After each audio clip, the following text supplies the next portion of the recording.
नमस्कार, आप देख रहे हैं के न्यूज। मैं हूं आपके साथ सोनी चौहान। स्पेशल रिपोर्ट में आपका स्वागत है। और सबसे पहले बात, प्रधानमंत्री नरेंद्र मोदी ने बुधवार को राज्यसभा में राष्ट्रपति के अभिभाषण पर लाए गए धन्यवाद प्रस्ताव पर चर्चा कर जवाब दिया और इस दौरान उन्होंने विपक्ष की ओर से लगाए गए कई आरोपों का जवाब भी दिया। 1 घंटे 50 मिनट के भाषण में प्रधानमंत्री ने मणिपुर के हालात से लेकर कई मुद्दों पर अपनी बात रखी। देखिए ये रिपोर्ट। 2 जुलाई को लोकसभा में राष्ट्रपति के संबोधन पर चर्चा के बाद 3 जुलाई को प्रधानमंत्री ने राज्यसभा में अपना वक्तव्य दिया। विपक्ष के वॉकआउट के पहले ही अपने संबोधन में उन्होंने इस बात के संकेत दे दिए कि भाजपा ने चुनाव परिणामों से सबक लिया है, वह उस पर काम भी करेगी। भाजपा की कार्यप्रणाली देखते हुए ये माना जा सकता है, लेकिन प्रधानमंत्री ने अपने संबोधन में विपक्ष की उन नाकामियों की भी चर्चा की है, जिसके कारण इस बार वह सत्ता में पहुंचने से चूक गई। जो ये मानते हैं कि इसमें क्या है, ये तो होने ही वाला है, ये तो अपने आप हो ही जाएगा, ऐसे विद्वान हैं ये लोग जो ऑटो पायलट मोड में रिमोट कंट्रोल पर सरकार चलाने के आदी हैं। ये कुछ करने धरने में विश्वास नहीं रखते। प्रधानमंत्री मोदी ने अपने संबोधन में कहा कि विपक्ष केवल इंतजार करना जानता है, वह प्रयास नहीं करता, जबकि हम परिश्रम करना जानते हैं। जानता हूं आदरणीय सभापति जी, यहां कुछ ऐसे विद्वान हैं जो ये मानते हैं कि इसमें क्या है, ये तो होने ही वाला है, ये तो अपने आप तीसरे नंबर पे पहुंचने वाली है, ये तो अपने आप हो ही जाएगा, ऐसे विद्वान है। अब ये लोग ऐसे हैं जिन्होंने ऑटो पायलट मोड पर सरकार चलाने का या तो रिमोट पायलट पर सरकार चलाने का उनको आदी है, इसलिए वो कुछ करना धरने में विश्वास नहीं करते हैं। वो कुछ करने धरने में विश्वास नहीं करते, वो इंतजार करना जानते हैं। लेकिन हम परिश्रम में कोई कमी नहीं रखेंगे। पीएम मोदी ने दिल्ली की आम आदमी पार्टी और कांग्रेस के एजेंसियों के दुरुपयोग करने के आरोपों पर भी जमकर प्रहार किया। उन्होंने कहा कि शराब घोटाला करे आप, पानी घोटाला करे आप और आपकी शिकायत करे कांग्रेस, आपको कोर्ट में घसीट कर ले जाए कांग्रेस और जब कार्रवाई हो तो गाली दे मोदी को। साथ ही मोदी ने कहा कि अब आपस में आप और कांग्रेस साथी बन गए हैं, हिम्मत है तो आप वाले कांग्रेस पार्टी से जवाब मांगे। कांग्रेस देश को बताए कि कांग्रेस ने प्रेस वार्ता करके आपके घोटालों के इतने सारे सबूत देश के सामने रखे थे, वो सबूत सच्चे थे या झूठे थे। यहां चर्चा के दौरान केंद्र की जांच एजेंसियों पर आरोप लगाए गए हैं। जांच एजेंसियों का ये सरकार दुरुपयोग कर रही है, ऐसा कहा गया है। आदरणीय सभापति जी, अब आप मुझे बताइए, भ्रष्टाचार करे आप, शराब घोटाला करे आप, बच्चों के क्लास के बनाने में घोटाला करे आप, पानी तक में घोटाला करे आप, आपकी शिकायत करे कांग्रेस, आपको कोर्ट में घसीट करके ले जाए कांग्रेस, और अब कार्रवाई हो तो गाली दे मोदी को। और अब आपस में जरा साथी बन गए हैं लोग, और हिम्मत है तो सदन में खड़े होकर के जवाब मांगो। कांग्रेस पार्टी से मैं आप पारों से कहता हूं, कांग्रेस भी बताएं कि आपने प्रेस कॉन्फ्रेंस करके आपके घोटालों के इतने सारे सबूत देश के सामने रखे थे। कांग्रेस ने प्रेस कॉन्फ्रेंस की थी, इन्हीं लोगों के खिलाफ की थी। अब ये बताएं कि ये जो उन्होंने सबूत प्रेस कॉन्फ्रेंस करके सारी फाइलें बताई थी, क्या वो सबूत सच्चे थे या झूठे थे? दोनों एक दूसरे को खोल करके रख देंगे। मणिपुर की विपक्ष की ओर से कल लोकसभा में पीएम मोदी के संबोधन के दौरान मणिपुर हिंसा पर बयान देने की मांग को लेकर लगातार हंगामा किया गया, लेकिन राज्यसभा में बुधवार को पीएम मोदी ने मणिपुर की स्थिति पर कहा कि मणिपुर में हालात सामान्य बनाने के लिए सरकार प्रयास में जुटी हुई है। पिछले कुछ समय से मणिपुर में हिंसा की घटनाओं में लगातार कमी आ रही है। उन्होंने कहा कि मणिपुर में भी सामान्य तरीके से स्कूल और कॉलेज खुल रहे हैं। देश के अन्य राज्यों में जिस तरह से परीक्षाओं का आयोजन कराया गया है, अरेस्ट हुए, वैसे ही मणिपुर में भी आयोजन हुआ है। उन्होंने आगे कहा कि केंद्र सरकार सभी से बातचीत करके शांति बहाली और सौहार्दपूर्ण रास्ता बनाने की कोशिश में लगी हुई है। राज्य के छोटे छोटे ग्रुपों से बात की जा रही है। कम होती जा रही है। मणिपुर की स्थिति सामान्य करने के लिए सरकार निरंतर प्रयासरत है। वहां जो कुछ भी घटनाएं घटी, 11,000 से ज्यादा एफआईआर की गई है।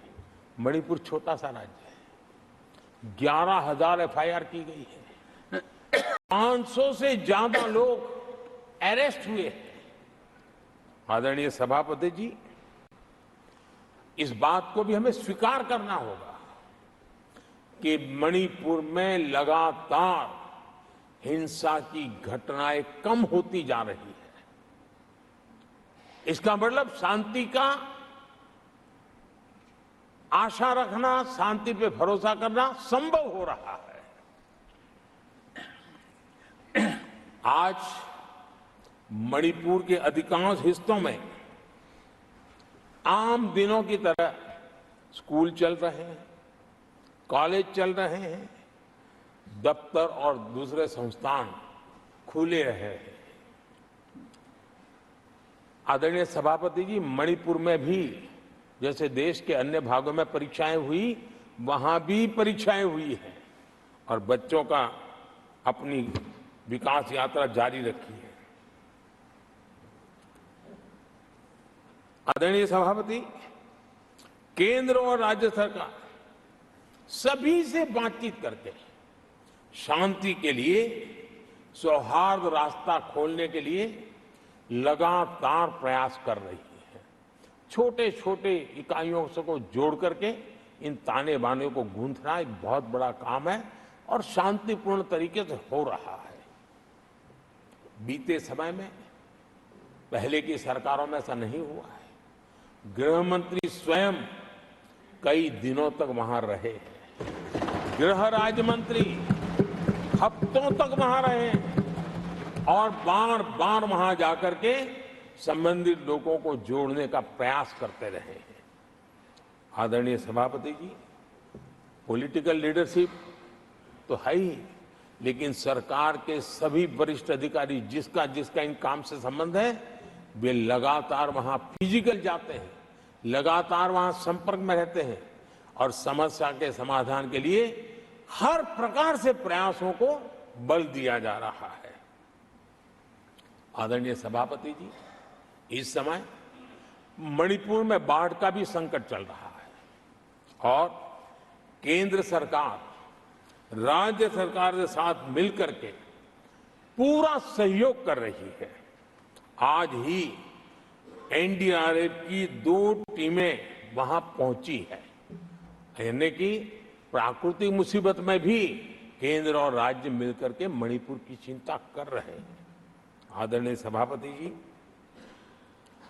हम सभी को राजनीति से ऊपर उठ करके वहां की स्थिति को सामान्य बनाने में सहयोग करना चाहिए। ये हम सबका कर्तव्य है।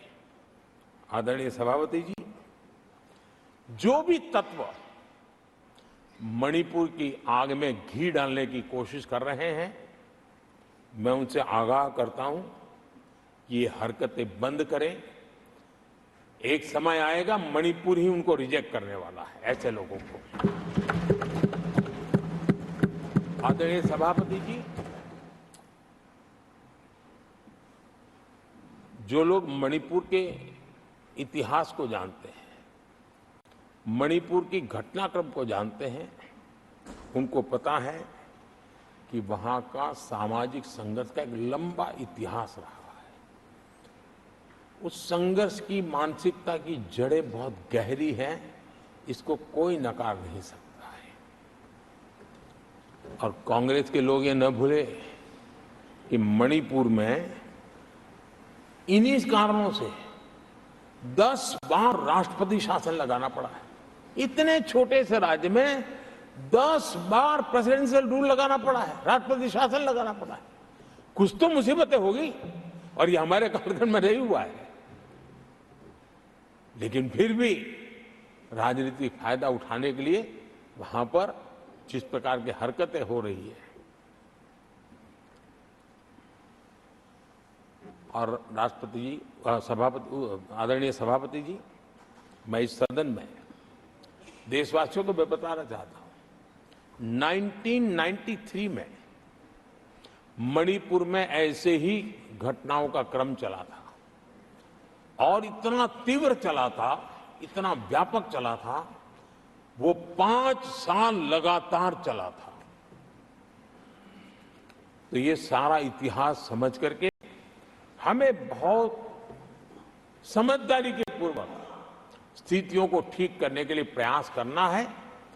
जो भी इसमें सहयोग देना चाहते हैं, हर एक का सहयोग भी हम लेना चाहते हैं, लेकिन हम सामान्य स्थिति को बरकरार रखने में, शांति लाने में भरपूर प्रयास कर रहे हैं। चर्चा के दौरान सदन से विपक्ष के वॉकआउट करने पर भी पीएम मोदी ने तंज कसा। उन्होंने कहा, देश देख रहा है कि झूठ फैलाने वालों की सत्य सुनने की ताकत भी नहीं होती है। सत्य से मुकाबला करना, इसके लिए जिनके हौसले नहीं हैं, उनमें बैठकर इतनी चर्चा के बाद अपने ही द्वारा उठाए हुए सवालों के जवाब सुनने की हिम्मत नहीं है। ये अपर हाउस को अपमानित कर रहे हैं। विपक्षी सांसद मैदान छोड़कर भाग गए हैं। आदरणीय सभापति जी, देश देख रहा है, झूठ फैलाने वालों की सत्य सुनने की ताकत भी नहीं होती।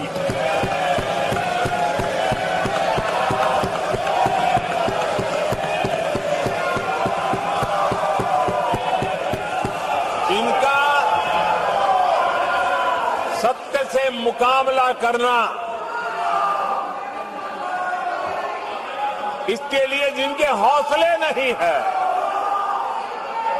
वो बैठ करके इतनी चर्चा के बाद उन्होंने उठाए हुए सवालों के जवाब भी सुनने की हिम्मत नहीं है। इन्होंने ये अपर हाउस को अपमानित कर रहे हैं।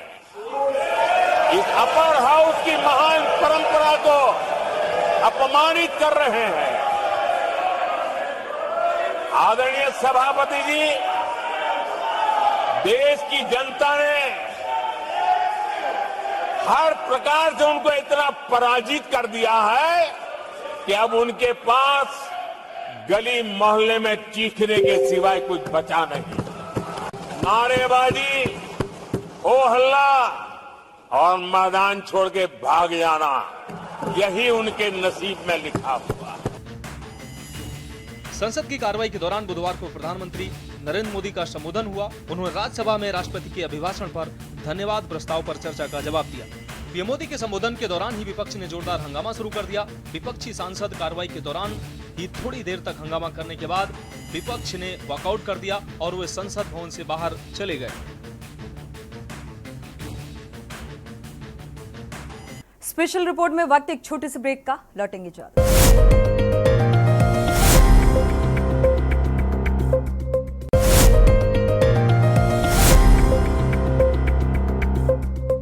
ब्रेक के बाद आपका एक बार फिर से स्वागत है। स्पेशल रिपोर्ट में अब बात करते हैं हर तरफ बिखरी लाशें, यानी कि हाथरस हादसे को लेकर जगह जगह तड़पते लोग, सत्संग स्थल से लेकर पूरे रास्ते तक और यहां तक कि अस्पताल तक में तवे की तरह तपती धरती पर छटपटाती इंसानियत। हाथरस में जिसने भी ये मंजर देखा उसकी रूह कांप गई और एक साथ इतने लोगों की मौत की खबर जब जिला प्रशासन को होती है तो सरकार, राज्य सरकार तक पहुंची ये खबर तब खुद सीएम योगी आदित्यनाथ पूरे इलाके से लेकर हाथरस के अस्पताल नजर आया। जगह जगह लोगों की लाशें पड़ी हुई थी। बच भी गए थे जो लोग, वो अपनों को तलाश रहे थे, लेकिन सबकी जुबान पर बस एक ही सवाल था कि आखिर सत्संग करने वाला बाबा नारायण साकार हरि कहाँ है? ये सवाल आज भी यक्ष प्रश्न की तरह खड़ा हुआ है। और हादसे के बाद से बाबा लापता है, बाबा के सेवादार लापता हैं। सवाल है कि आखिर उन्हें कौन बचा रहा है? आखिर आयोजन में लापरवाही की जिम्मेदारी जिला प्रशासन पर कब तय होगी? क्या लापरवाही के जिम्मेदार जिले के डीएम, एसडीएम और जिले के कप्तान नहीं है? अगर हैं तो फिर एक्शन में देरी क्यों?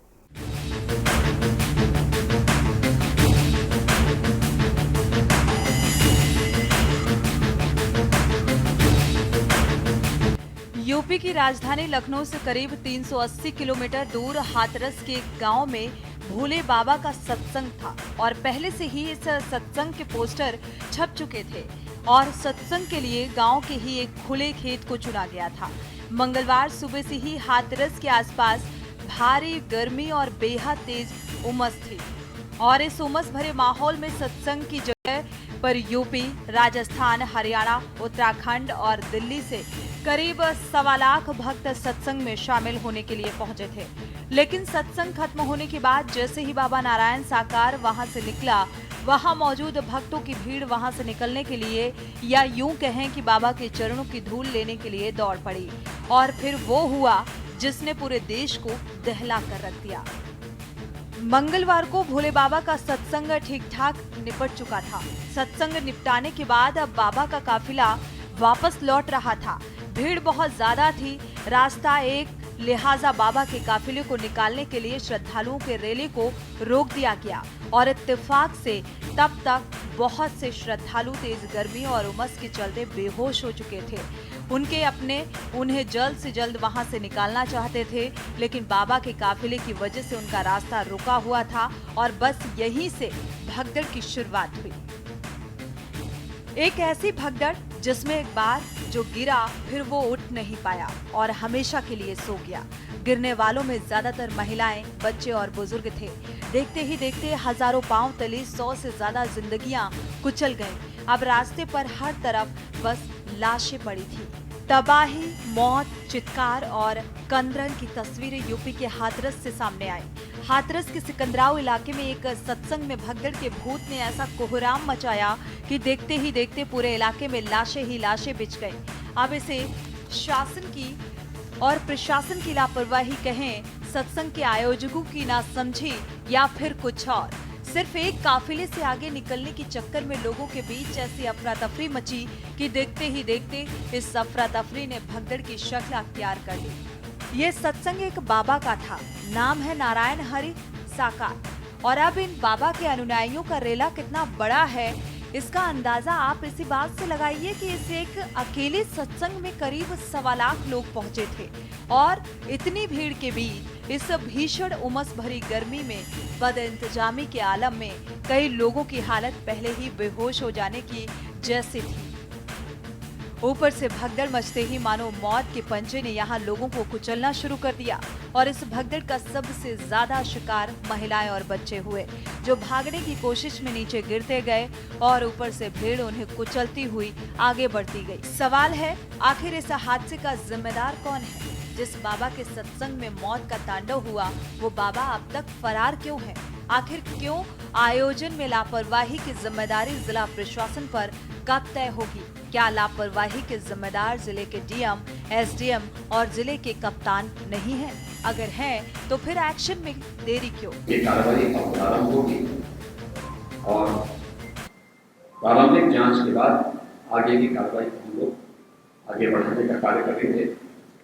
यह यहाँ की घटना के बारे में था और जुडिशल इंक्वायरी के बारे में आज ही इसके नोटिफिकेशन शासन के द्वारा भी जारी हो जाएगी। महाराज जी,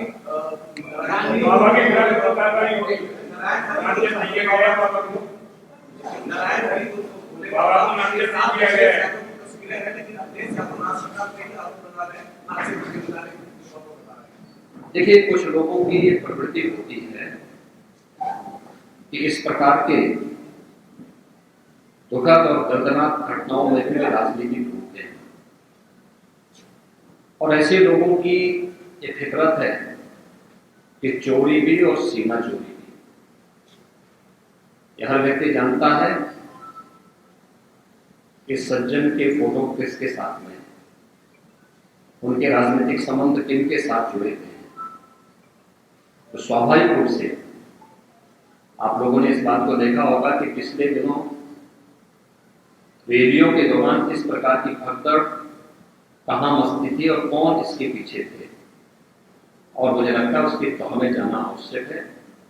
जो लोग निर्दोष लोगों के जीवन के साथ खिलवाड़ करते हैं और उनकी जवाबदेही भी इसके साथ तय है।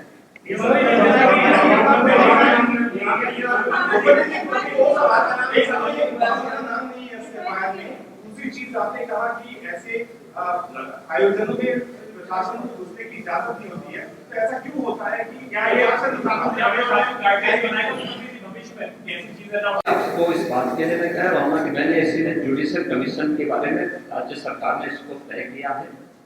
हम इसके बहुत निष्कर्ष पर आएंगे और इस प्रकार के बड़े बड़े आयोजन हम लोग करते रहे, लेकिन कहीं भी कोई इस प्रकार की चीजें नहीं आई है। और मुझे लगता है हम लोगों ने इस प्रकार के बड़े बड़े आयोजन हमेशा किए हैं, कुंभ जैसे बड़े आयोजन किए हैं, बड़े बड़े कार्यक्रम होते रहे हैं, लेकिन इसीलिए मैंने कहा कि इसकी तह में जाना आवश्यक है कि आखिर इसके पीछे कौन लोग इसके लिए जिम्मेदार हैं। राज्य सरकार ने और केंद्र सरकार ने देखिए कि FIR एप्लीकेशन परमिशन के लिए जिन लोगों ने दी थी, प्रथम दृष्टया पहले FIR उनके खिलाफ होती है और इसके बाद फिर उसका दायरा होता है। ये सभी अन्य लोगों के दायरे में जो भी इसके लिए जिम्मेदार होंगे वो इसमें है।